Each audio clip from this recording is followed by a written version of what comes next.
Well, hello. Welcome to HBCU Grad Live. I'm Todd Finley, the founder and CEO of HBCU Grad. I am with Tiffany Williams, who is the founder of TJ Marie Consulting and the CEO of Gively. Hello, Tiffany. How are you today? Hi, I'm great. I'm doing very well. Thanks so much for inviting me. I'm happy to be here.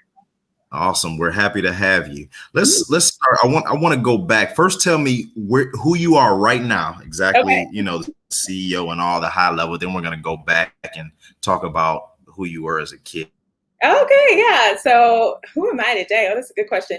I am the CEO and founder of Gively, which is a donor engagement and donation platform.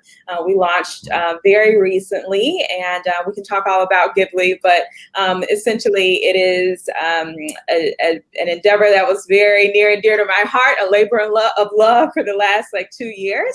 And so I really happy about just kind of where we are. It's crazy because of the pandemic and everything, but that is, one hat that I wear. And then the other one is I'm a fundraising consultant full time. I help nonprofit organizations raise money and strengthen their operations in a number of different ways. So my firm helps nonprofit organizations create strategic plans. We facilitate board trainings. We do prospect research. We design major giving campaigns and capital campaigns. So we do really kind of all things nonprofit fundraising on the TJ Marie Consulting side. So. Now, do you usually work with people that have no clue of what's going on, or some people that have a little bit of understanding of where they want to go? They just don't know how to get there. Yeah, so we tend to work with organizations who know that they want a fundraising consultant in terms of the consulting side of things, and have donors, so people who exist in their database who actively support the organization and who have a budget for a consultant. Okay.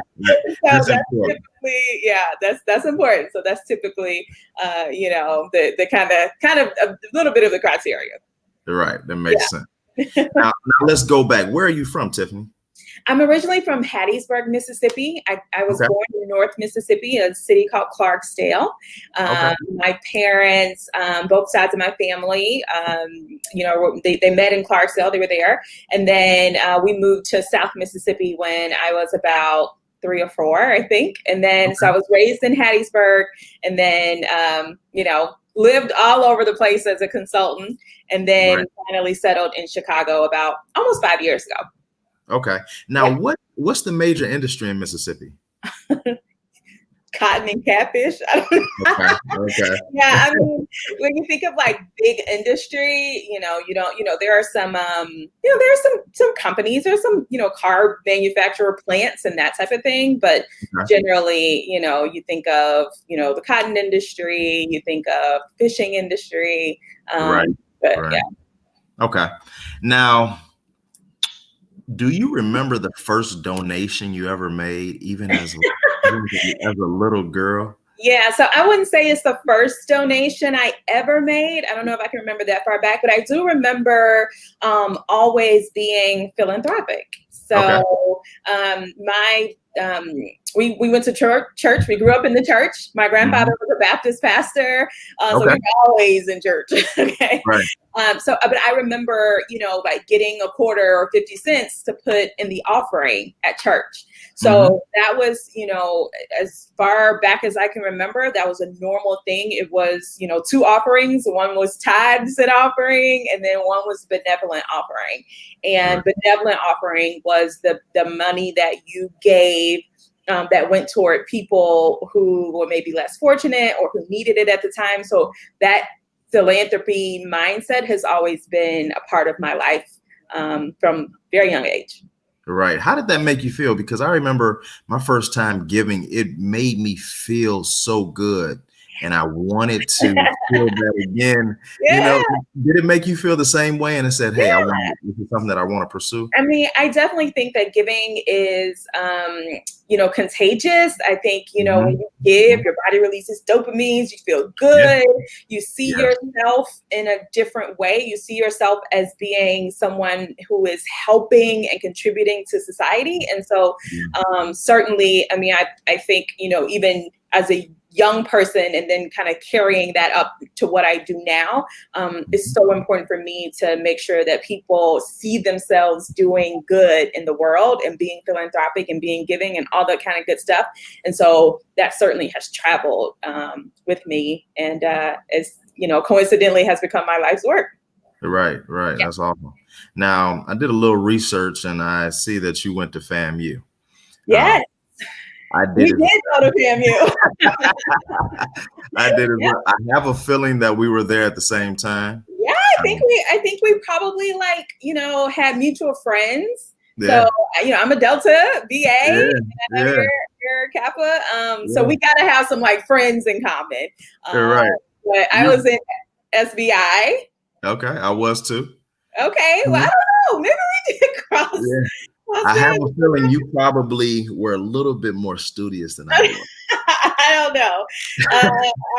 You seem pretty focused as well, so I'm sure we both were, Right. So now, how did you get to FAMU? Who exposed you to it? What made you want to go to FAMU, and what made you ultimately make the decision to go to FAMU? Yeah. So I'm one of those kids, and so I would just say one of those people because I'm still this way. Yeah. I plan far in advance, right? So I've always got a 5-year plan and, all this kind of good stuff. But I remember being 13 and deciding that I was going to go to FAM. Really? Up until that point, I wanted to go to Spelman. And I visited Spelman's campus at 12 or 13, and I didn't like it. I did not like it. And I feel just kind of from that moment on, I had my godbrother went to FAM. Okay. Years before. And, he was there then, but, he's obviously significantly older than me. But that must have been the first time I heard of FAM. And so then, I was a 14-year-old, Googling what I wanted to do. And I wanted to do the 5-year MBA program. And I wanted to be a Delta. I was already planning. So that's, and I never wavered. I applied to a number of different schools, but it was just, in case, because I already knew where I was going. Right. That's awesome. Yeah. Now, describe your HBCU experience. Describe it from what you thought it was going to be. To what it was before becoming a member of a sorority. Tell me about the sorority, and then tell me about what the real ROI was. Okay. Sorry for all the questions, but okay, I'm gonna make sure I remember them all. Right. All right. So, what did I think FAM was going to be? I think I had a picture of a different world, so many young people who grew up watching the Cosby Show in a different world.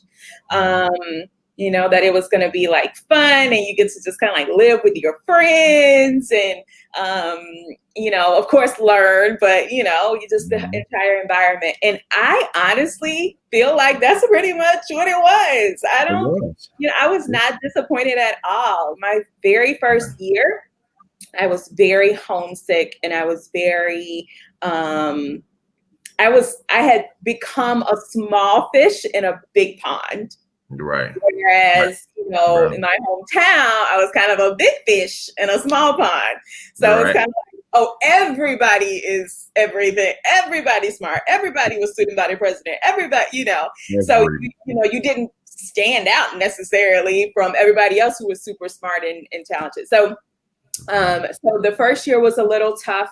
I didn't have my car. It's, I don't know if the rule still applies, but I had a car in high school and then I went to Tallahassee and no freshman could have cars. And so I remember saying after Christmas break, I have to take my car back.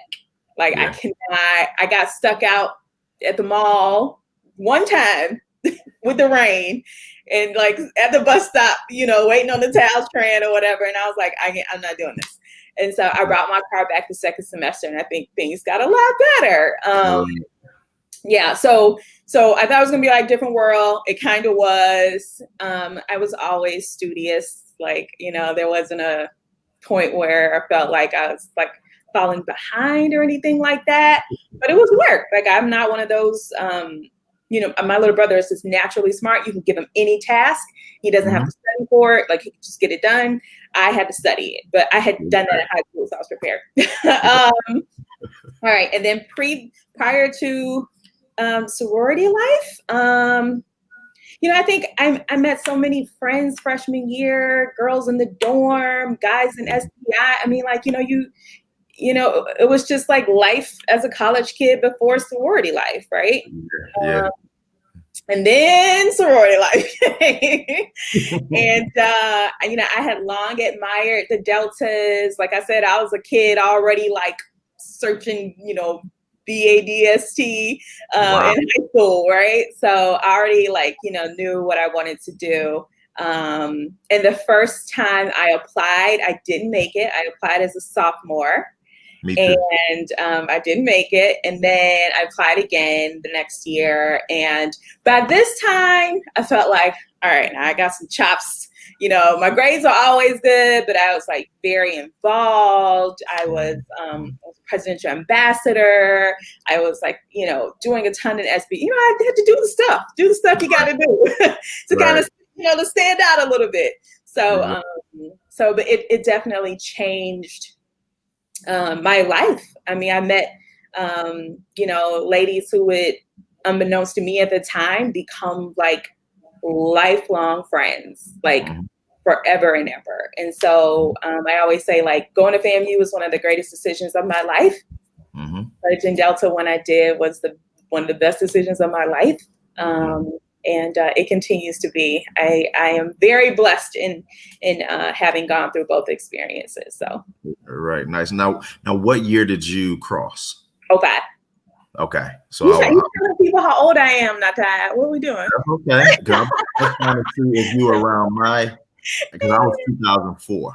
Okay, yeah. I mean, we were right in there. Yeah, we were right there. Yeah, I think you were just a little too studious for me. I kind of majored in video games. Oh my! Well, you made it through. You made it. Right. Listen, I'm gonna tell you a funny story, and I'm like, gotta make sure I tell it in a way that's not gonna get it. We're grown now, but in spring '05, everybody had a line, just about, right? Like everybody had a line, so we're all like, being initiated at the same time.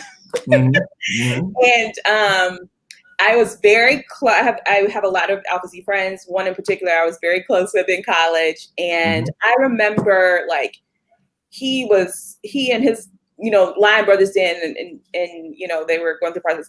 But I would come home because I had a house by myself. I had like a place out by myself. And it was like off and kind of like not really in the cut, but like it wasn't super near campus. Right.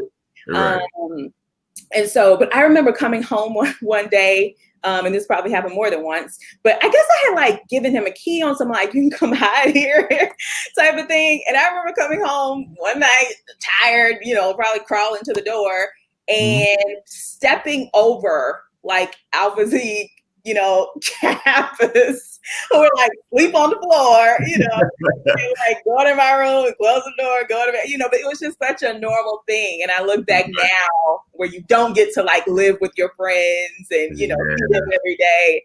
But, just all good, happy memories. And by the time I woke up, they probably were all gone. We all retired, who knows?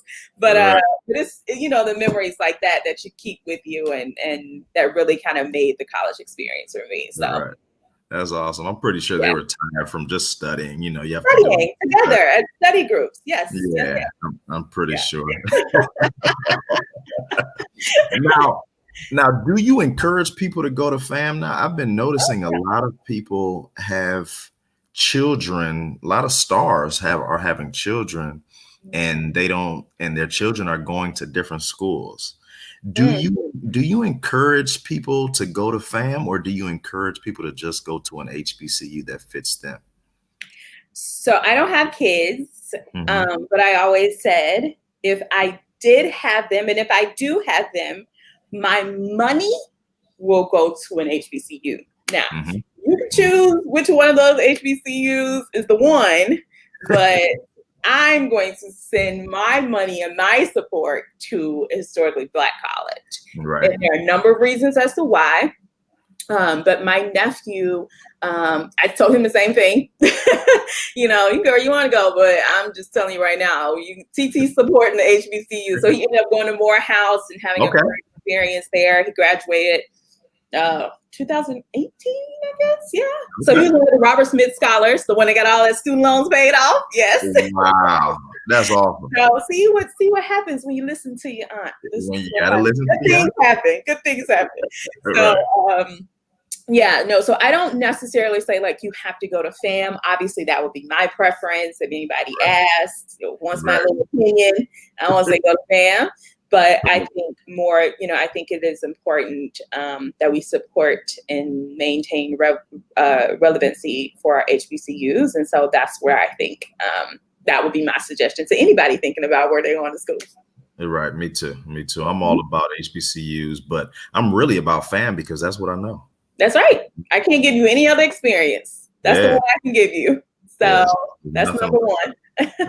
Mom went to Jackson State, so we have a really little battle in the family. But yeah. So my sister went to Hampton, so that was my experience. So I, saw Hampton. I liked Hampton. Why didn't you go to Hampton? What made you go to FAMU over Hampton? I couldn't have concentrated at Hampton. I wasn't mature. So I couldn't have concentrated there. So I go to a place that had more people like me, more regular people. More regular people. A little balance in your life. Right. So, but Hampton is beautiful. There's a lot of beautiful campuses in the HBCU world. So after graduating, what was your first step? What was your first job and how did you land it? Okay, so I was in SBI. I did the 5-year MBA program. Okay, so what were your internships? 5 years. So internships were, I did one with like the Macy's Corporation. Okay. But I was like assigned to like a David's bridal, and it was a lot of fun because you need to dress up people in bridal gowns. I did one with a small law firm back at home. It was my very first one where you kind of like choose to work somewhere that was professional, but it didn't necessarily have to be like a Fortune, 500. That was the first one. And then the Macy's, and then Pfizer was my last one. Okay. So, no, Pfizer. I was in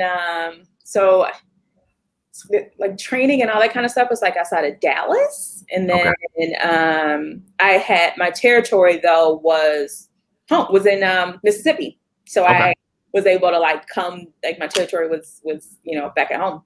So that's nice. Yeah, so once you graduated, did you go with Pfizer? No. So when I graduated, Pfizer happened to be on a hiring freeze, and they were like, we're in a hiring freeze, but can you come do another internship? And then we'll rotate you out of intern into full time once we're done with the hiring freeze. And I was like, nope. At that time, I had another offer from Eli Lilly. Oh, okay. And if I don't know if this is still the case, but back then Eli Lilly paid more than Pfizer did. So I ended up accepting an offer with Eli Lilly, and I was a drug rep in Macon, Georgia. Okay. For a few years, and I hated it. Did you? I hated it. What did you hate about it? A lot happened that year. So it was like the perfect storm of events. So I got the job. My territory was Middle Georgia. Right. Keep in mind, I graduated in 2007. I probably started working like at the end of like probably August or September of 2007. Okay.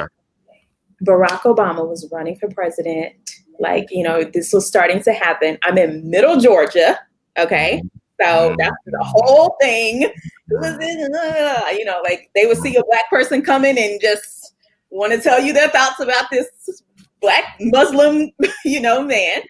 That wasn't Right, exactly. So that was tough. A lot changed in terms of regulations for pharmaceutical reps back then. So we used to be able to like give out pens and pads and all this different kind of stuff to like the doctor's offices. And in the middle of my time there, that stopped. So it's kind of like one day you could bring in pens, the next day you couldn't. So all the doctors were mad. Like, right. Yeah. We don't need you then if you're not bringing us no stuff. Exactly. So that was tough. I had insulin, and there was nothing novel or new about insulin, right? Right. Insulin's been around for years, since the 50s or since the 30s, right? Yeah. So it's not like I was sharing something with you that you didn't already know. So you had to be like super creative. And then I had it's just like my partner from the like sister company or whatever, she's like got real depressed. She ended up committing suicide. It was just horrible. It was just like all the bad things that could happen. And again, I was in Middle Georgia. So it's like, it's like coming from fam where everything is friends and, and then it's kind of like in the middle of Middle Georgia trying to like navigate. So, but anyway, I didn't like it. I kind of became I felt like a glorified caterer. I was just like going to get food. Take to the doctor's offices, So long answer to a short question, but I just didn't like it. So that makes sense. So, so when did you decide entrepreneurship was your thing? Because as you said, you're a planner. Yeah. So at 13 years old, you're saying, "Hey, I'm an entrepreneur." No, going to be an entrepreneur. I don't know when that happened, but I always knew I would. Yeah, I did. So I didn't know what I was going to do, but I knew I was going to do something. So I was a drug rep for a couple of years, and then one of my profiles actually introduced me to CCS.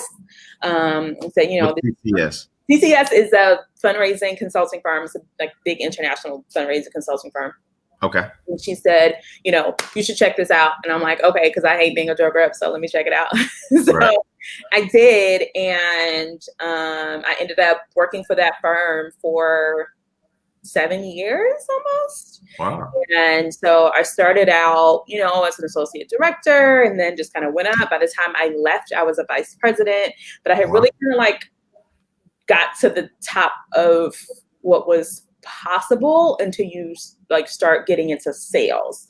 And I felt like if I'm gonna be selling business, I might as well be selling business for myself instead of selling business for a big company. And so, but I had already started to feel like it was time.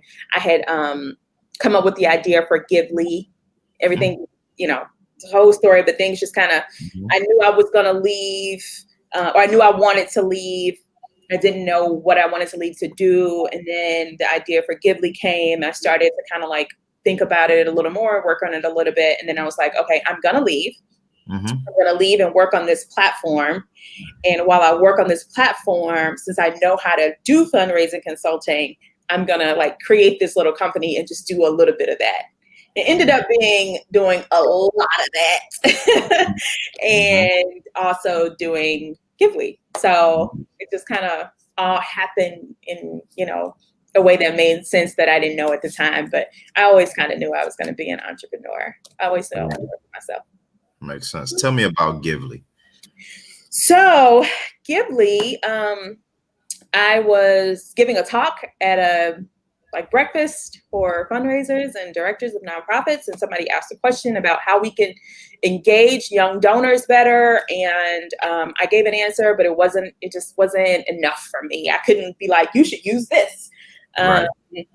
And so I started thinking about as a donor, as somebody who is a millennial, 36, I guess I was 34 at the time, how would I give if I had to give? And so I started kind of jotting out what features, and first of all, it says an app, because I do everything by app, right? We're Uber by app, we're on Instagram, we're on Twitter, everything is via app. Right. Why can't I give to FAMU via this app, Why do I have to like get something in the mail and write out a check and put it in the mail and like we don't do that, right? No, we don't. Anyway, I started kind of sketching out, and it ended up like all these features that I thought were important. And I set about building it, and essentially it's a donor engagement app, and it benefits both nonprofits and donors, users, in a number of different features. So like for a donor, like you and me, regular philanthropists that support causes we care about, we can house all of our giving in one place. We can give straight to organizations through the platform. We can set a giving goal. Say I want to give away $2,000 this year. And every time you give, it tracks to your goal. So right now, I probably put, I want to give away $1,500. I've probably given away $400. So it's like, okay, you're this much to your goal. Okay. And I wanted like it to be something that really kind of helped people understand philanthropy better and do philanthropy better and easier. Saves your payment information. You don't have to go searching for your credit card. It's already there. Your profile information is already there. So that's how it works for the donor. The nonprofit, I had raised hundreds of millions of dollars for nonprofits. So I kind of had an idea about what they needed to. I put some features in there that help nonprofits better engage with the donors, like the ability to send messages to them and for them to respond to messages from donors, to track and create like different giving campaigns that people can respond to. So that's essentially what it is. It's an app that lets you give to your favorite nonprofits and allows, organizations that you already care about. I'm already given to, my church. I'm already given to my school. I'm already given to the, shelter down the street. Allows them to kind of interact with you a little better. Right. So in your situation, I know probably when you started, you had some of that chicken and that egg thing. Yeah. Do you go after the nonprofits first, or do you get the donors first? How did you kind of get over that hurdle and make sure they kind of sync up together?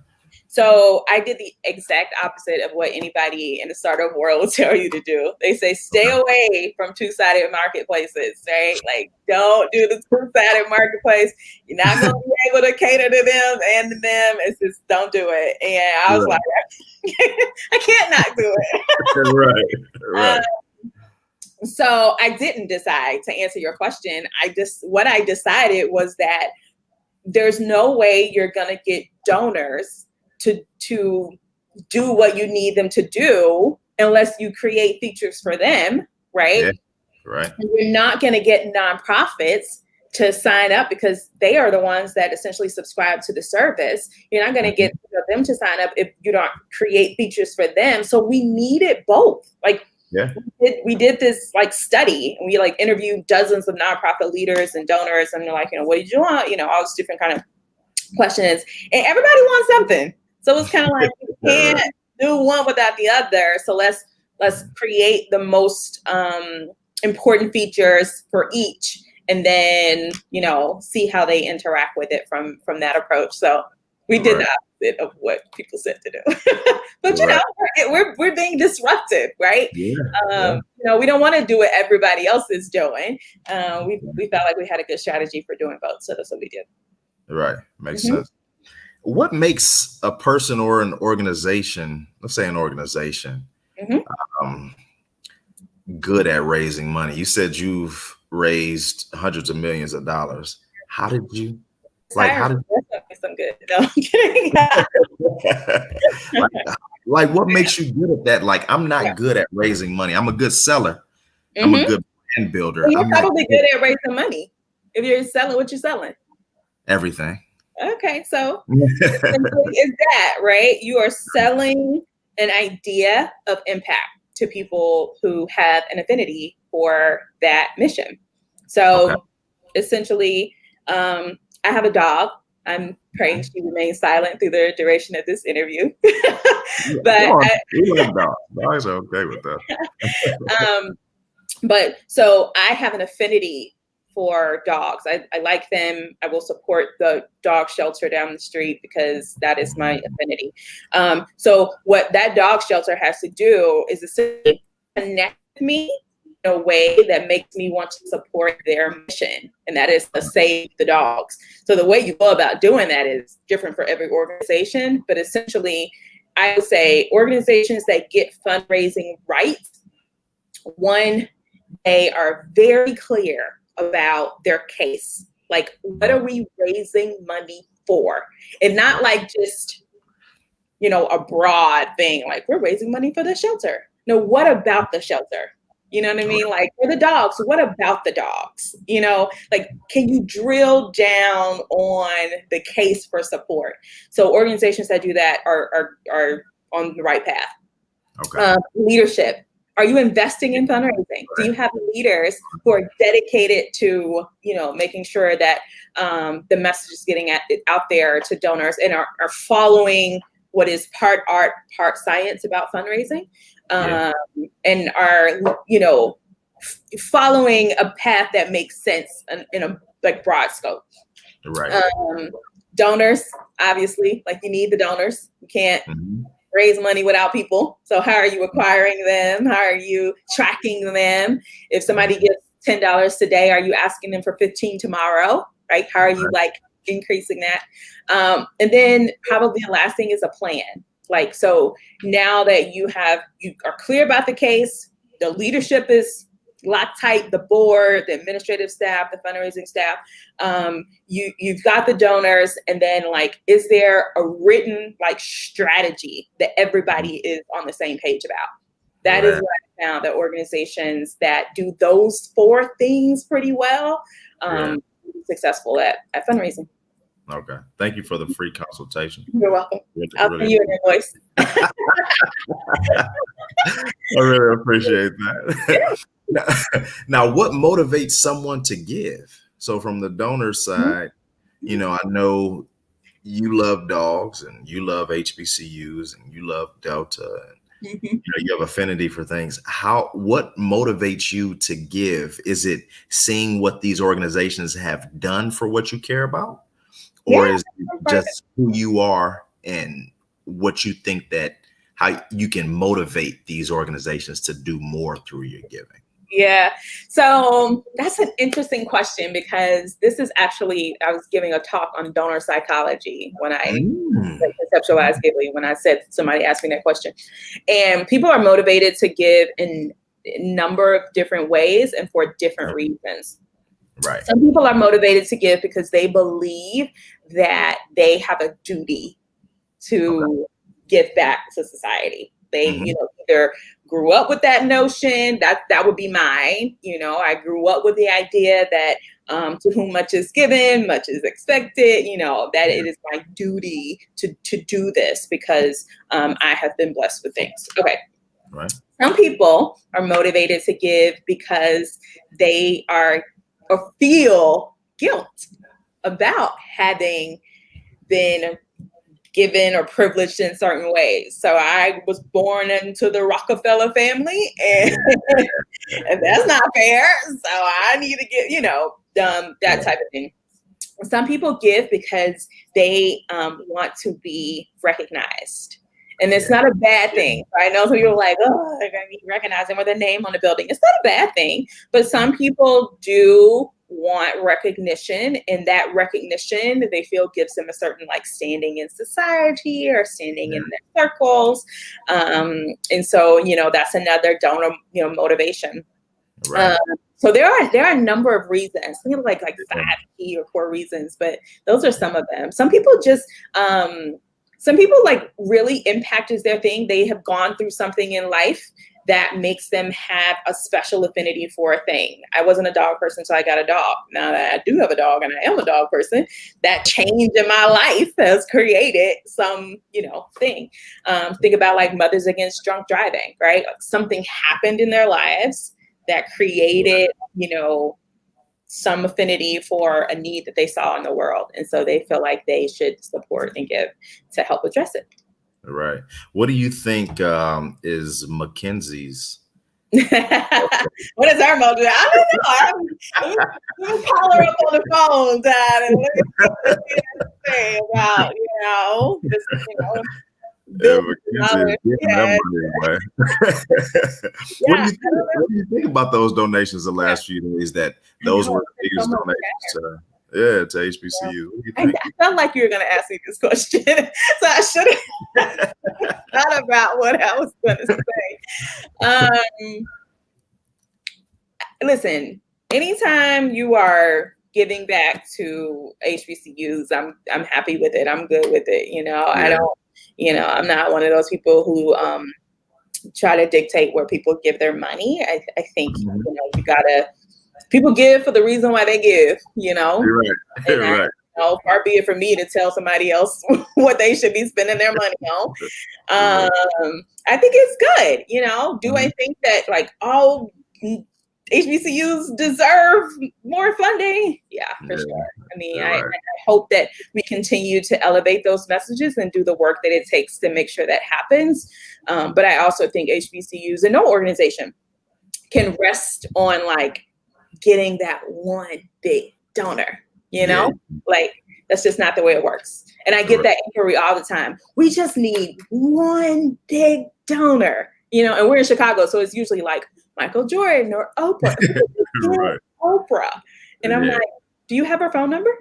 Exactly. Like that's not how it works.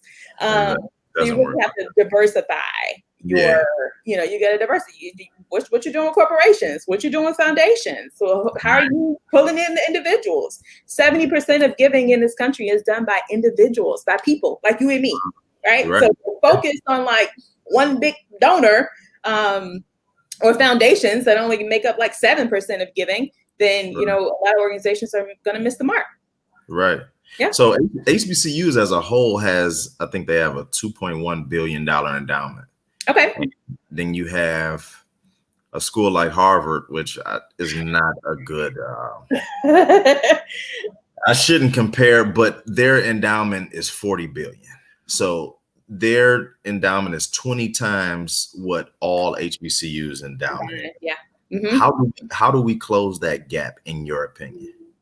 Start this country all the way over, Dad. Restart it, put it on rice. What they say, just restart. So there are a number of reasons why that is, and I think that people, when talking about philanthropy and these institutions, I mean, like you can't even begin to have that conversation without recognizing the incredible disparities that exist today and that have historically existed, right?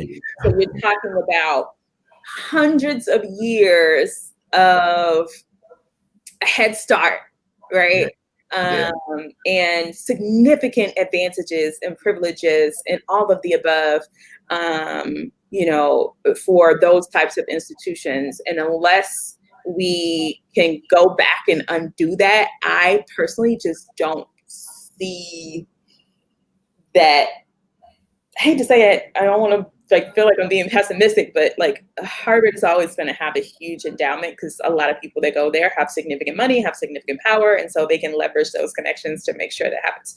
Now, what we can do is say we have, as Black folks, historically thought about philanthropy in a very kind of narrow way.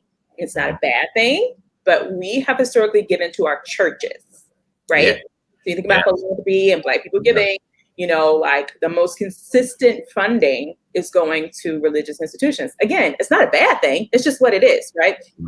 But we are just now starting to like expand that conversation to include organizations that are not necessarily churches, right? So one of my clients was a big hospital. People are like, why would you be raising money for the hospital? Because don't you have to pay the hospital bill? Like, or, why would you get back to the school when you had to pay to go to the school, right? So a lot of it is just like educating people on how philanthropy works and changing a little bit about how we think about sustaining our institutions. And yeah, and I think those conversations are happening. I absolutely think they're happening. It's good, but yeah, it's Harvard has a huge endowment. They should just, give us some of it. Yeah. Now I feel that I have a blind spot. Okay. And I feel left out. That until I started to do a little research for our conversation, I never heard of the HBCU challenge. Oh, is that right? Okay. Yeah. So it's my fault for not being able to see everything. No. But tell me about the HBCU challenge. Yeah. Tell me about why you didn't include us. We did. You were included. Oh, okay. Let's talk about that. Talk about it. So when we decided to launch the app, we were like, okay, how do we do this in a way that like generates some conversation and some buzz? And so anyway, literally, we were in the app stores on like Monday. On Tuesday, I was like, we should do this challenge. And then I like reached out to, wait, you're frozen on me, Ty. Can you still see me? Oh, goodness. Hello? Oh, goodness.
Tiffany, I think it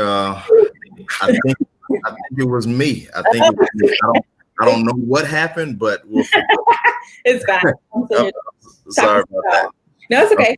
Okay. You launched the app. HBCU. So we launched the app, and it was the quickest, most ridiculous thing. I was literally just in the car one day. We had just gotten it in the app stores, which if you've ever done a donation app, is really kind of difficult to get it into the app store. They scrutinize them, really well. And so I said we should do this challenge, and of like some different schools. And I was like, even if we can get just like 3 schools to do it, like it would be really cool. And so I reached out to Dr. Friday Stroud at FAMU and was like, she's head of institutional advancement now. And I was like, we should do this. She was like, we absolutely should. She got her team on the call that same night. By the next morning, we were sending out marketing pieces to the schools. That next day, we were on a Zoom call with VPs of institutional advancement at different colleges. By Friday, we were like off to the races. So I say that to say, so what was it? It was a friendly fundraising competition amongst 10 HBCUs. And it was, they like had all this like social media stuff, and it was just supposed to be like a friendly kind of competition. And they were like challenging each other to see who could raise the most money. And but we ended up raising almost $30,000 for the school. And literally it happened so fast that like we had done no like prior planning. It was just like, let's do this. And then, next thing you know, we were like, off and running. So the reason why you may not have heard about it is because, one, it happened so fast, and I'm a planner, as I said, so I would have loved to have been able to be like, let me like get some stuff together.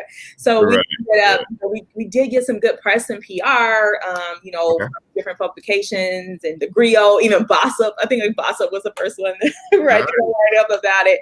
So we got some good publicity and PR, but it was just really, really quick. Now, we'll say this. If you were to go into your nice little HBCU Instagram page, I, in your DMs, absolutely did reach out to HBCU grad. And so when you go back and look, I want you to go look, June 26th at 6:31. Look at that. It's there. So I did tell you about it. You just were, you weren't trying to hear me. You weren't trying to hear my little situation. So, but those receipts are real. So it was great. We're gonna do it again next year, and we'll be much better prepared. But it was still good. I mean, it was like $30,000 in micro donations in a like very short time period with no planning is it's good. But I would have loved to do some real outreach as a fundraising consultant. So we'll do it. Yeah. We'll definitely do it. And I take pride in the fact that we respond to every DM. So something slipped through the cracks. You did respond. There was a response. I'm just gonna let you go back and read it though. I'll let you read it.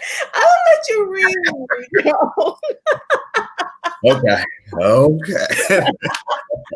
It's all good. I think I ended up sending it from my personal one, and so not like the Gively one. And so I don't know. It was just sometimes miscommunication. It's fine. Okay. Now you know. So next time we do this, I'm gonna hit you up personally. Right. Now, I think our technical difficulties allowed you to pull up those receipts. So make sure we don't have those technical difficulties anymore. Okay. See what happens when your internet go out? You get right. Exactly. Now tell me this. Now that we're talking about technical difficulties, how do you handle the tech? Do you have a tech co-founder? Do you have someone on board? Because a lot of people give us to try to go the tech route, and I try to stay away from it because you turn into a different company. Yeah, absolutely. Technical. So how do you deal with that? So we started out trying to be a tech company. So I think we were like prepared in that way. Like, how can we create this piece of technology? I would definitely say, and this, you've built an amazing platform with lots of followers and lots of engagement. And, you really just kind of have to stay true to like what you set out to do, because people will try to like pull you in all different types of directions. And then you'll get away from like whatever your intention originally was. So obviously after I launched this, everybody's like, but can you do this? And can you do this? And can you create this? And it's kind of like, it's hard to say no, because I want to be able to do all of it, right? The reality is I can't create tech pieces for everybody's individual like thing. We can keep building and making ours like what we want it to be. But to answer your question, Yeah, so we work with this team out of St. Louis, and they have like a no code platform. Now we couldn't build the entire thing with no code because, it's just a little complicated. But it's called Adalo, and we were able to do a lot of what we did in it, and then we were able to like contract to have some native pieces and all this kind of stuff. So it all came together. But I still work very closely with them. But I'm not a coder. That's not my background. But they've made it really easy for me to learn how to make small adjustments when I need to. So right before I was on with you, I was on with another, with another guy, and we were like doing a couple of automations in the app. So it's been a journey. I've learned a lot, about technology and how that whole, thing works. But that's how. Yeah. Okay, that makes sense. Now, you were in an accelerator. Mm-hmm. Tell me about that experience. Todd, do you have like a bio or something? Where are you getting this information from? Oh, okay, yeah. I went deep. I said, Tiffany is on point, so I have to be on point. You pulling out all the little tidbits. I love it. So yeah, when I first started, this is what's crazy. I had no idea how this was going to happen. Like, I applied for this accelerated program at this big entrepreneurial hub here called 1871. Mm-hmm. I know you've heard of it. But they had this program, and it was like for women founders with tech-enabled companies. Mm-hmm. Now, keep in mind, I didn't have a real company. I just had an idea.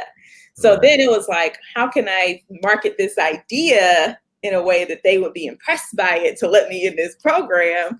And then, I got in, and for 3 months, really just kind of, was on the grind, learning everything I could and soaking it all in, because it's not, being a tech founder is never I had no idea I was going to do that. But then even when I didn't know what I didn't know yet. So I was just like, sponge. Let me just soak up everything I can learn. And so, I did that program. It was super helpful. And, it created a foundation, I think. And being in the space with other tech founders at 1871 was super helpful too. Do you think, I think being undereducated in some things can really be helpful. Do you agree? Absolutely. Let me tell you something. So people ask all the time, like, but I don't know how to do that. Like, I want to do this, but I don't know how to do that. Or like, how do you even know, like, how to take the first step, right? And my thing is always like, the first step is deciding that you are going to do it by any means necessary, right? So I didn't know how to code. I couldn't even afford to pay. People were quoting me anywhere from like $60,000 to $120,000 for an MVP. So MVP is like the most viable product, like the bare minimum. Like, does it work? No fancy, whatever, right? So I'm like, well, I don't have $60,000 for it. For an MVP that we haven't even proven concept yet, but that's how much tech costs, right? So, but I didn't know that. So I'm going around asking and finding out what I can find out. And it really made me, because I did not know, it made me find creative ways to get done what I wanted to get done. I learned so much about like automation and all these like, software programs people were using to do different things that I had no idea before. I YouTube stuff I didn't know, and Googled, and, stayed up late, like digging deep into stuff I didn't know so I could learn. But it also made me be like, I don't know. So I'm not shy about asking. Right. So it's kind of like, if I need to have a conversation, I need to reach out to somebody, I'm just going to do it because I don't think it's inappropriate because I don't know any better, So a lot of it was that. You learn and you find your way. I think about the lady who created Spanx. She tells a story about how she like just walked into Nordstrom and she didn't know. She didn't know that was not appropriate, but it worked. Exactly. And had she known, she never would have gone that route, you know? Right. She would have like tried to do what everybody else was doing. You know, and then she would have gotten lost in that. So it really was the same way for me. Like, I didn't know that I probably shouldn't have been in the program, but I, you know, anyway, see what they say. All they can say is no. So. Right. Exactly. Makes a lot of sense. Now, being a woman and being a minority, how was your experience, or how has your experience been in the tech world and the nonprofit world? You know, it can be a lot of challenges, but I'm pretty sure it's some advantages to it as well. Yeah. So this is a whole nother episode of HBCU. So it's, you know, it's tough, and I'm gonna say, like, everybody knows it's tough. So I'm, you know, but I'm gonna say this: it is tough because I think that people have an inclination to take you less seriously. When you're a woman, especially when you're a Black woman, right? And I think that people have an inclination to like not, like, even when you like hire people for stuff, you know, they feel like they can be late with you. They feel like they can like not write you back in a timely manner, you know, like, and it's just kind of like, are you being unprofessional, or would you also be doing this if I was a big brand? Exactly. No, that's not the case. Like, they would, you know. So I think that's part of the really tough part. And you have to really kind of have something deep down that like allows you to experience that type of stuff and not get like paralyzed by it. I think that I know what's in me. I know I have put a stake in the ground about the success of this company, and of both of them, really. I named my first company after my mom and my grandmother, the two of the strongest women I know. And so I'm like very clear on what I can do and what can happen. I'm also going to say this. If you, like you say, like it can be the burden, right? It can also be an advantage, right? Because if you walk into a room and you have already like gotten clear on who you are and what you can do and what you can bring to the table, you also can stand out from the rest of the pack, right? So I say come in there knowing your stuff, having done your research, being able to be clear on your goals. And that, you know, it's unfortunate because it's kind of like we have to do that. We have to jump higher. We have to be more prepared. But I also say this about being a Black woman. When I think about the Black women who have come before me and who have persevered through incredible, insurmountable odds, right? Who have generation after generation after generation been able to withstand even more ridiculous and harsh situations than I have. I think to myself, who am I to say I give up? You know, like, who am I to say this is too tough for me? Because I know the blood that pumps through my veins. And when I go somewhere, I feel like I got the whole army of ancestors with me, you know, like I'm taking everybody who couldn't, you know, who paved the way with me. One of my previous clients was the Smithsonian Museum of African American History and Culture in DC. And I would go in there and I was like, you know, doing this, you know, designing this campaign for them. And I would like pull up from my desk and go down into the galleries and look at those pictures and read those letters and listen to those stories. And it would just be a motivating factor for me, you know? So that's the fuel. Right. Makes sense. Tiffany, you're extremely impressive. Thank you, Todd.